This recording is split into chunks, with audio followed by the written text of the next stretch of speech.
Videos in English Teaching, presented by Jessica García to the Universidad Nacional Abierta a Distancia. Digital education, the use of internet and the concept of ICTs given teaching materials new possibilities. It currently offers some of the most appropriate tools to plan, prepare, and design teaching materials. Computers can also help teachers to develop slideshows, posters, videos, among others, in a fast way and adapting some of others according to the learner's needs. Technology has been suffering a long process of constantly transformation. Day by day, people invest in accessibility to different applications, platforms, and devices from different purposes. So nowadays, it seems our lives are depending on more and more on the connection to the World Wide Web. But education is not so far from it. Some teachers, specialists, psychologists, and any other professionals have been working and creating new devices and websites that facilitates our job. Of course, there are some advantages for using videos in teaching.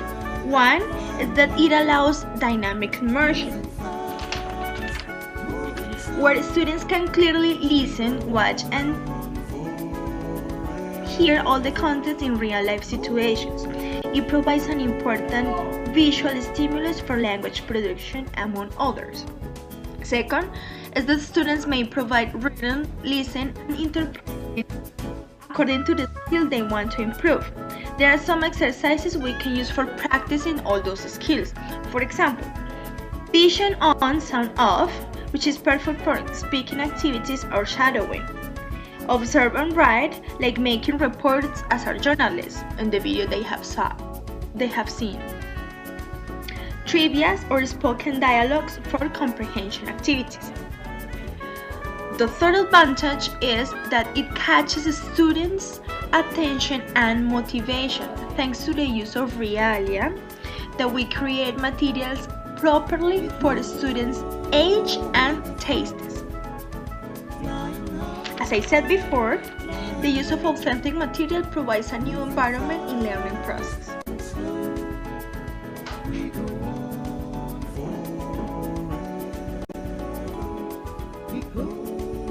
Of course, there are some disadvantages. One is the high prices.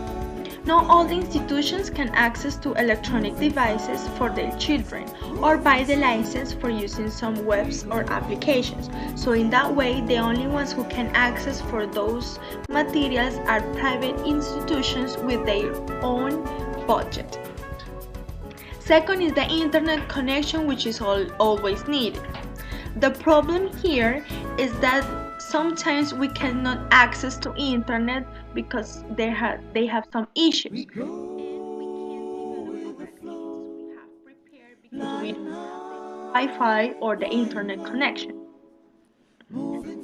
Able to connect the devices with third is that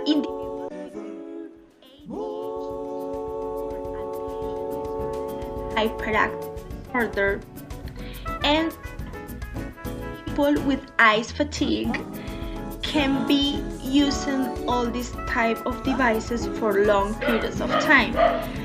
Actually, doctors recommend that people with this kind of disorders and illnesses have to use these devices only for 1 or 2 hours per day.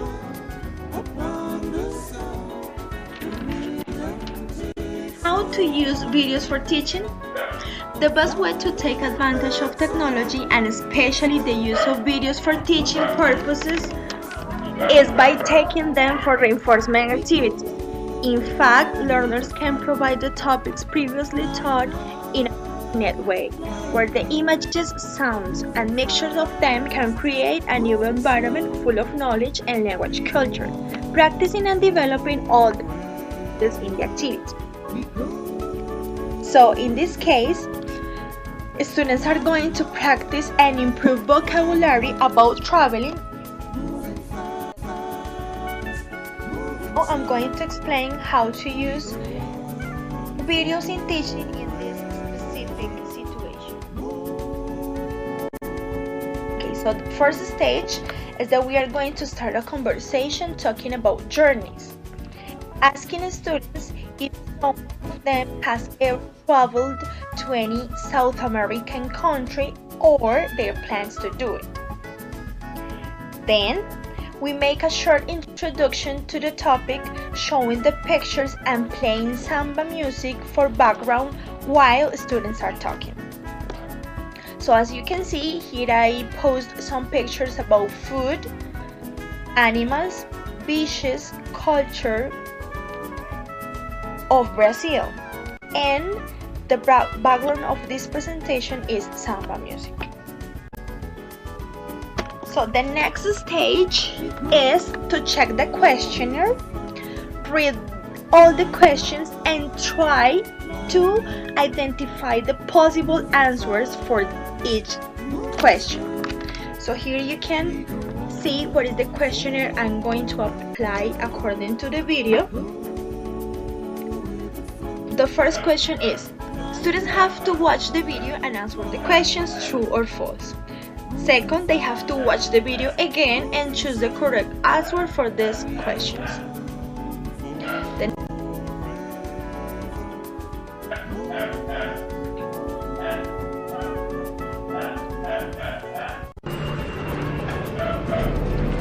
Okay, so as a strategy, learners can close their eyes for focusing only on the pronunciation and paying attention on the speech. Hello, I'm Patty Kim. We are packing our bags for Brazil on a journey that'll take us from some fabulous beaches at the end, to the unspoiled depths of the Amazon rainforest, not to mention one of the biggest festivals in the world. So here you can watch the video. Roughly the size of the continental United States, there's a lot more to Brazil's geography than meets the eye. The Amazon rainforest covers about half the country, but there's plenty of room left over for savanna, wetlands, and some of the most amazing coastlines you'll ever see. No wonder that's where the majority of Brazilians live, in cities that are both historic and modern. The country's largest and wealthiest city, Sao Paulo, the commercial hub of Brazil, Sao Paulo also competes for the title of cultural center with its northern neighbor, Rio de Janeiro. But you can't really blame them for the rivalry. Rio's got to be one of the most exciting cities in the world. For a breathtaking view of it, take the COG railway up to the top of Corcovado Mountain, where the 130-foot statue of Christ the Redeemer overlooks the city. From there, you can see out across Rio, Guanabara Bay, and over to the city's famous beaches. At spots like Ipanema and Copacabana, the beaches become the city's great equalizer. Here, you'll find rich and poor, old and young, locals and visitors, all coming to enjoy the sun and the sand. But like anywhere you go in the city, crime can sometimes be a problem, so make sure you don't attract unwanted attention from thieves. Keep your valuables and your passport back at the hotel. And as tempting as those moonlit walks on the beach may be, stick to the beaches in the day. In the evening, Rio's busy nightlife awakens to the sounds of samba. The musical style is a Rio original, and you'll be sure to hear it throughout the city, especially at Carnival. For 4 days before the start of Lent, cities across Brazil host carnival festivals. But Rio's is the most famous and the largest. Its 6 million residents, known as cariocas, combine with over 500,000 tourists to transform Rio into a citywide street party. It culminates with the Samba Parade, where samba schools compete with elaborate floats and costumes. The festivities go on until dawn, and the crowds finally go home before beginning to plan for next year's carnival.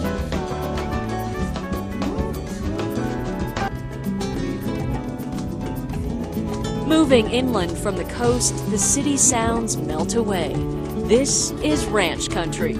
Brazilian cowboys called pantaneros lead their herds across the vast savannas. But with the coming of the seasonal floods, an area the size of France becomes the world's largest wetlands, called the Pantanal. It's a safari spotter's paradise, with alligators, jaguars, and macaws. It would rank as Brazil's richest landscape if it wasn't overshadowed by its larger neighbor to the north, the Amazon. Nearly 1/5 of the world's free-flowing fresh water runs through its river basin. Its bottom is so deep, large sea vessels can journey upriver for over 1,000 miles. It is, without exaggeration, referred to as the Ocean River. Many places along its banks make excellent jumping-off points for jungle treks. The rainforest's crowded canopy hums and buzzes with life if you're quick enough to spot it. It's estimated that 1 in 10 mammal species on the planet live in the Amazon. Many native tribes still live in the forest. Some allow guests to experience their way of life. Here, time slows down to the rise and fall of the river in a place found nowhere else on Earth. When planning a trip to the Amazon, the best times to come are during the dry season, which varies north and south of the equator. In most other places, the tourist high season is during Brazil's summer, between December and February. Many people speak some degree of English, but if you want to meet the locals, don't forget to pack that Portuguese phrase book. If you're on a schedule, the best and safest way to check out sights around the cities is by taxi, and the best way to get around the country is by plane. With more time on your hands, you can hit the road or take a trip down the river. But no matter how much time you've got, a trip to Brazil will make the most of it.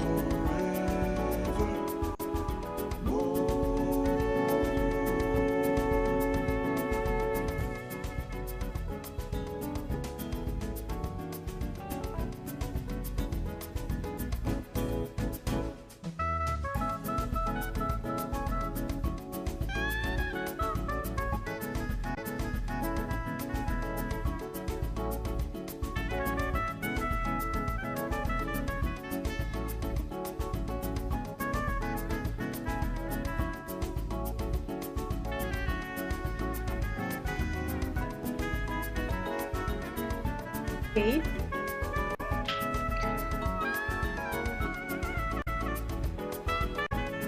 For watching this video. Remember, my name is Jessica Garcia, and this was a project for materials to design for face-to-face environments in Universidad Nacional Abierta a Distancia.